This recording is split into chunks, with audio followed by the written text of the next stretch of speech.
Hello, everyone, and welcome to the MDRN Future Podcast with KL Smith. That's me. And we're going on the second week, third episode. And today we're talking about Tesla. Doing some more talk about Tesla. We are also going to discuss home battery storage, about a new stock last week. I'll talk a little bit about that. And we're also going to talk about electric lawnmowers. Yeah, modern living, electric lawnmowers. As always, this is super late night. When I'm recording these, I can hear, I have a pond out front. I can hear the frogs and crickets chirping. You might get some of that in the background if I am quiet too long. But let's jump right in with the first topic. Tesla Vehicle Communication Network. I made this post last week on the website where I posted a speculative opinion piece about this Tesla owner communication network. It's effectively a social network just for Tesla owners. And I wanted to talk a bit about the idea and why I think it's closer than it may seem. Now, on July 30th, Elon Musk talked about a rendering display of Tesla-specific vehicles that show up on your display when you approach them, and the car just sees them in your vicinity. You have another Tesla to your right, to your left, maybe behind you. On your display, the make and model will show up to you, meaning that one, the car recognizes that it's a Tesla, just visually, but two, let's say it's behind you or something like that, or maybe it's a little bit off in the distance. Maybe potentially the cars could be communicating to each other more than just recognizing that it's a Tesla.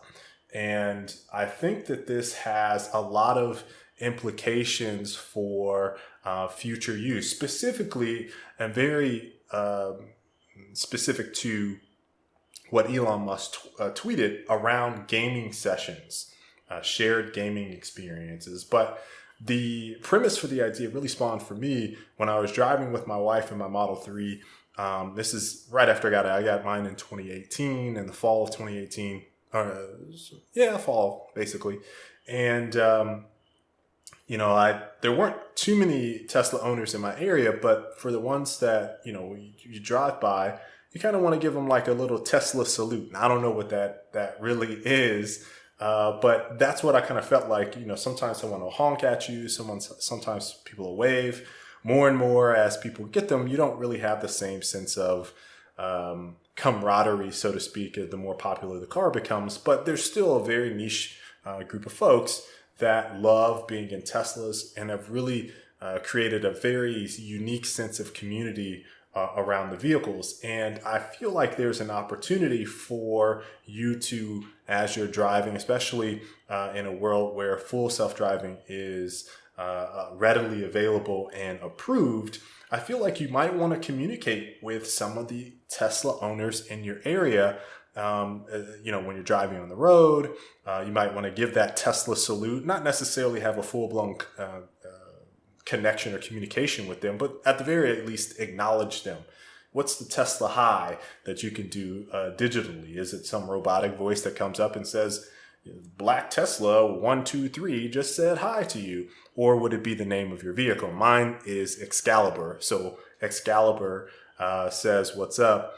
Whatever your handle would be, that's the salute. I mean, you have local meetups, you have these online communities, all of this Facebook groups, everything. All of these folks have really been attached to Tesla, Tesla parades, and all these types of things. So, when you see another Tesla owner on the road, it seems like this could be something in the works.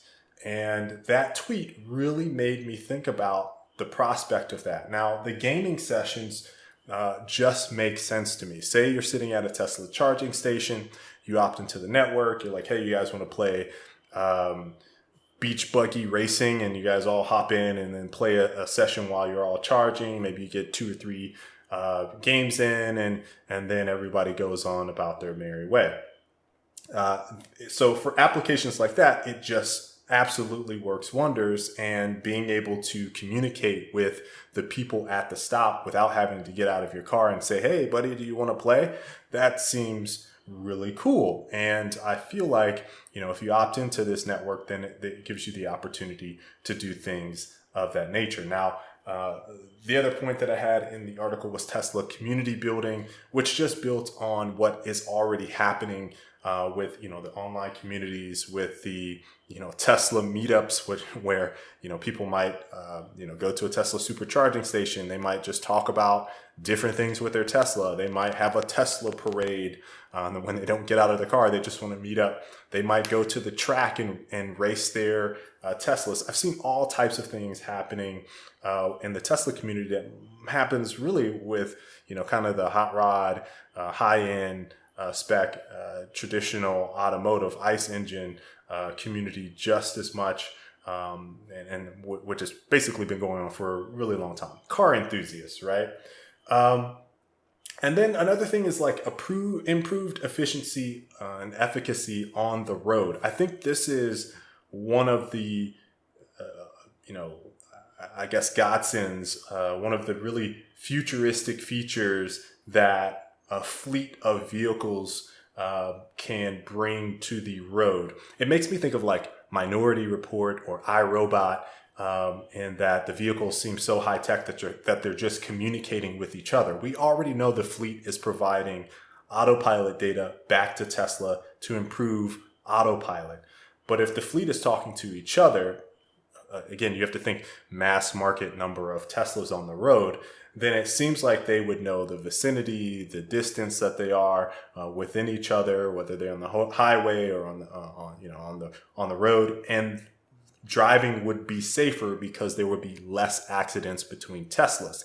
Now, in a world where every car is a smart car, so to speak, maybe that network is something that a lot of different types of vehicles could tap into. But in this specific example, I think Tesla is probably closest to making this thing a reality. And I think that, you get to have an opportunity where you have less accidents on the road if all the vehicles are talking to each other. And I think that the last thing that really applies to this is some of the things that apply to being a social network in general. Well, actually, before I even leave off that point, one of the other things that I think I mentioned in the blog was traffic situations and improving situations and where you're driving along and your Tesla happens to spot an accident that occurred. It updates the rest of the fleet to say, hey, this road has an accident or a speed trap or something along those lines, much like you see with Google Maps, and then updates everyone to know, hey, there's an accident up here. You can detour, or there's construction. You can detour here and go around right now. And maybe it can even send a picture of this is going really far, but it can send a picture of where the police officer is sitting. Oh man, that would make them so mad, wouldn't it? But that seems possible right now to do. So I don't see why they couldn't opt to do that relatively soon in the future. Now, getting on to the last point is the social network effect. I don't really want this to be a full-blown status update driven network. I just really want the Tesla salute. That's all this really came from. So the ability to drive by another Tesla owner, someone's to my right, maybe we've been following each other for a while, and just be like, hey, what's up, dude? You own a Tesla. That's awesome. And it doesn't even have to be me typing it out or anything like that. If they improve voice to text, that would be great. If they just had a set number of commands, you could say, that would be great. But regardless, I feel like if this is not just another social network, I think this is a really big opportunity for them to tap into the power of the tech that they have already built in the Tesla models and really push the whole community forward with a sense of camaraderie that I don't think can really happen outside of, hopping into Facebook or whatever online community exists for specific vehicles. So those were my thoughts on that. Wanted to talk a little bit about it on the podcast. And again, you guys can read my article as well. It was posted last week. Now, next topic is home battery storage. Now, I mentioned this as a part of my transition to solar. My wife and I are in the process of contacting our HOA. We've already gotten quotes from folks, and I talked about home battery storage with 8M, which is who I'm going with for solar. NC Solar now is just priced a little too high for my tastes. Now, in the podcast last week, I mentioned the Tesla Powerwall and the combination of that with solar as being like this thing that I kind of envision where I get to save money by having, my Tesla activate in the nighttime. And luckily enough, Apex has such a great incentive program with going solar and net metering that doesn't necessarily have to be something that I pursue right now. But I am very curious about battery storage because we just got done with Hurricane Isaias, and we didn't actually lose power, but in my previous home, this was a situation a few years back where we had a hurricane and our power was out for, I want to say about 36 hours. We lost all of our food for the day. So we spent several $100s restocking the fridge. I had to spend a night at my in-laws, which, that's never what I want to do. But we ended up having to stay the night at our in-laws because we just couldn't get the power back. I think a power line, tree fell on a power line on our street. It's like one of the main streets in Cary, which is where we used to live, and just took everything out on that road. So that was an experience that I will not forget because I had not experienced a hurricane at any point in time like that on the coast since I had moved to North Carolina. It was the first one. I had talked with some other people that experienced hurricanes, and some of them had flooding, which we weren't in an area where we could experience that. Others were without power for, like 3 days, I think was the longest that someone had told me. So this is where I think battery backup, and like flooding aside, but battery backup kind of makes sense. And being in a spot where, during hurricane season, we can be without power seems like a reasonable investment to pursue. I'm just curious about when the prices are going to start coming down. The Tesla Powerwall is $7,500. I have not done a whole lot of research on how many different battery options are available, but I do know that other options exist because I've talked with some various solar companies out there, and they've said, hey, there are some cheaper options for you to go with, but I don't know how much cheaper is cheap when it comes to home battery storage. You can buy a generator for like $400 or $500, gas powered generator, and be good for a little while. You just fill it up with some more gas. So I feel like battery has a ways to go before people start really considering this as an alternative. But I'm so interested because we're in an area where we can be afflicted, and it would come in handy to actually have one. So I don't have another situation where, I'm without power, I lose all my food, and God forbid we get flooded or something like that. I don't think we're in a flood zone right now, or we have a pond out front. So potentially that could overflow, but it would still have to go quite a ways before it got to us. So, I feel really good about where we're at. The only thing that can really happen at this point is we lose power, which again hasn't happened since we've lived here so far. And we went through Isaias, which was weakened, by the way, but we went through Isaias with lots of wind, strong wind, and a lot of heavy rain. So I'm interested to know, how other folks, if you're listening, how you thought about home battery storage. If it's something you would pursue, is the cost way too high? Do you have a generator already? If you do, let me know, tweet at me. It's something I'm definitely interested in. So on to next topic. We have NextEra It's my stock purchase. I bought some NextEra stock last week. I've been increasingly interested in renewable energy stocks and companies as an investor. I mean, it seems like one of the best times right now during COVID to completely change your mindset about the way you're living, what's going on in the world, just being more conscious about the things that are happening. Solar is dropping in price drastically. They're coming out with all types of new technology. Even oil is coming out with, oil companies are coming out with some pretty interesting technologies to completely remove the carbon footprint as exhausts run through the air. I'm not 100% on that in terms of it, actually working effectively, but I've read some reports that suggest that it's happening.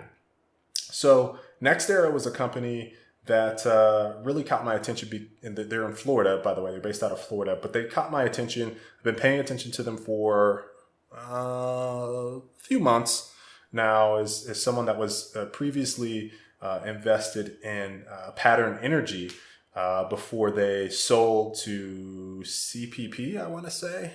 CPP? I can't remember the exact acronym. I think it's a Canadian company that they sold to. And that was my renewable energy company that I actually invested in. They were reasonably priced. NextEra is actually pretty expensive, but they're a leader in the space. And so I just kind of reevaluated what they were doing. I've been paying attention. I listened to their Q2 earnings call. It sounds like they really know what they're doing. They're really focused on renewables, and they have what seems like a really solid plan in place. And reading how they operate, they start out with small trials. So they did a small trial with solar, saw that it was effective, and then they expanded their solar operations drastically. Then they looked at battery storage. I want to say their facility is called Manatee, but they started off with something small. They saw the success of it, and then they built the Manatee facility. And then next up, they're looking at hydrogen as a replacement for natural gas and completing the circle for all the things that they do and when providing energy. So that was something that caught my attention, and their most recent earnings call was this transition from natural gas to hydrogen as a future source of additional energy and powering homes and some of their tech and the things that they're doing right now, their operations. So I took the plunge. I started investing with NextEra, bought some stock, and I'll see how it plays. I'm in for the long haul, long-term investor. I don't really flinch too often. I think the only time I've had a mass sell has always been when I've consolidated and changed my portfolio over. So I went from Capital One, and then that was what I first started investing with, and Robinhood came on the scene, and I started with Robinhood, and then COVID hit, and then I was like, well, where do I have most of my funds at? Most of my funds are in my bank account, so I transferred all of my funds at the time to my bank account, and it's Ally. Ally actually offers stock trading as well, and they don't have any fees now. They initially did when they started, but they don't have any fees now. And I was just like, oh, well, I'll start doing my investing in out of Ally. So that's who I primarily invest with, but I still have my Robinhood account. There's nothing better than Robinhood at all. And I've actually kind of changed how I use Robinhood. If I explain my strategy to everyone, I don't necessarily know if it would make 100% sense over a podcast. I'd probably have to write about it. But essentially, I initially was using Robinhood to focus on big bets.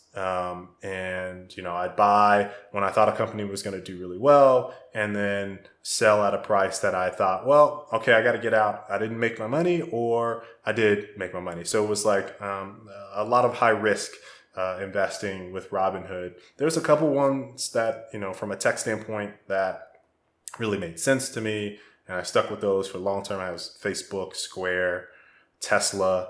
I'm trying to think of another one that you guys would know. I can't off the top of my head without looking back. Oh, NVIDIA, that's another one. PayPal very early on. And then I had a couple experiments. I had Alteryx, which was a cybersecurity, I think is, I have to look back at the company, but that was one. And they're going bonkers. I feel bad that I had to sell everything at the time because I just wanted to consolidate, but they're just doing phenomenally well. I got in right when the company went with their IPO, so I was in at the ground floor, made a fair share when I sold that one because the stock just performed so well. But I've made some pretty good bets. There's not too many. I think the only one that wasn't great was Funko. But other than that, like I've been a pretty solid picker for my stocks. But with my core account, I call that my core account. I'm a dividend investor by nature, so I prefer dividends, long-term investing, and that portfolio is full of companies that have very, very solid financials, very good history with providing dividends, and I keep that one pretty locked in and loaded. But I've just added NextEra to that list, so I'm feeling really good about that. And on Robinhood now, I'm focused on cryptocurrency, so I've just completely changed some of that. And crypto, I would say that it's pretty volatile, right? Like right now, it's not 100% unless you're going with Bitcoin, which I'm not invested in them, and Litecoin. But that's where I'm at right now. So NextEra fits my profile well. They're a dividend company, and it rolls up nicely into my primary dividend investment portfolio. I feel great about it. Again, they're renewable energy. And that's I'm shedding everything that's not renewable. I've never been someone that's like, oh, Exxon, let's go, you guys are number one. No, that's not me. Never. No, get out of here. Last topic is Greenworks Electric lawnmowers. So in my neighborhood, when we first moved here, we hadn't had to take care of our lawn in 5 years, I think, because we lived in a townhome before this. 4 years. We lived in a townhome before we moved to this house, and our HOA had a lawn care service come out, mow the grass, trim the hedges, do all the things that you would normally do if you had a yard and bushes and things that you wanted to do if you wanted to do your own lawn care. So you either do it yourself or you hire some lawn care company to do it. And when we first moved here, we were using, my wife did not want to buy a gas mower at all. So we went with a push mower, hand mower, basically. And that went, as you would expect, poorly. And so we transitioned from that to a very small electric mower that was a 2-in-1 Black & Decker that is both a weed trimmer and a mower. So you just like snap the weed trimmer into this like small little electric mower, you go about your business. That worked moderately well. I was actually pleasantly surprised with that. The biggest thing is like the grass doesn't cut as evenly as you would like in most places because it's a weed whacker. But it works well enough for the size of our yard. So we did that for a little while, and then eventually I was like, hey, like, let's just get a mower. We can get it done faster, and then we can use the weed whacker, weed trimmer for exactly what it's supposed to be doing, rather than trying to like fit it into this little contraption and cut grass. And so we did a little bit of research, and then we ended up with a Greenworks electric lawnmower. We have a 40-volt battery. I want to say it's like 21.5 inches for the blade, but you couldn't quote me on that one 100%. But I think that's right. And I'm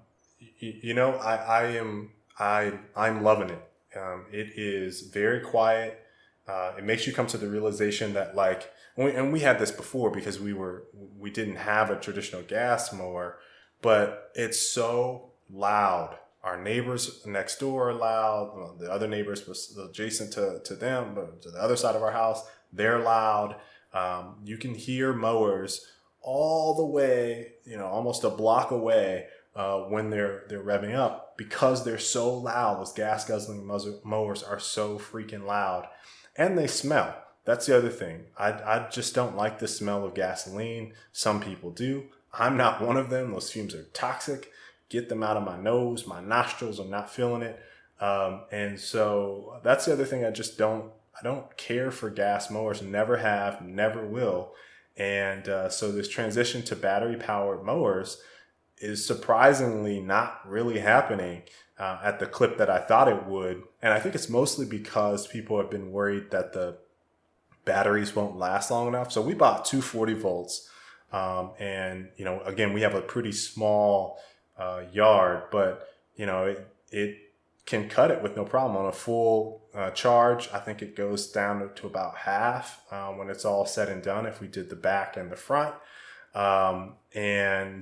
It's been a pretty pleasant experience so far, and I've had several people talk to me about it afterward. One of our next door neighbors, who seems like he wants to jump into EVs, a little bit of an older guy. He first noticed that I had a Tesla, so he talked to me quite a bit about that. And then he saw that we had the electric mower, and he made a comment like, "Oh, you're the all electric guy," or something like that. And I was like, "Yep." And one of the best experiences I had was a woman that was walking and doing her jog around the neighborhood, and she stopped me and she goes, "Is that an electric mower?" And I was like, "Yeah." She was like, "Oh my gosh, thank you so much. It's so quiet and I don't smell anything." And I was like, see? And there was an older lady too. So, I feel like people are kind of getting tired of gas mowers. They're way too loud and they stink. So make the transition to an electric mower. The Greenworks has done wonderful for us. Can't praise it enough. Get 2 batteries, and we got a Greenworks blower, electric blower, so that we can clear out the sidewalk or wherever the driveway when it has some of those grass trimmings on them, and that's been phenomenal as well. So all in all, I've been really, really enjoying it, and my wife loves it. They're easy to operate, and they perform just as good, if not better, than gas mowers. So you don't have to sit there and rev it up. It's just boom, done, starting right up. So that's pretty much it for today. If there's a topic that you want me to cover, please send some feedback, tweet me, let me know what you think. Are you enjoying the podcast? What do you want me to talk about next? Again, I'm all ears. I'm having fun. And as always, hope you guys enjoy it. Until the next time, folks, I'll catch you all later. Peace.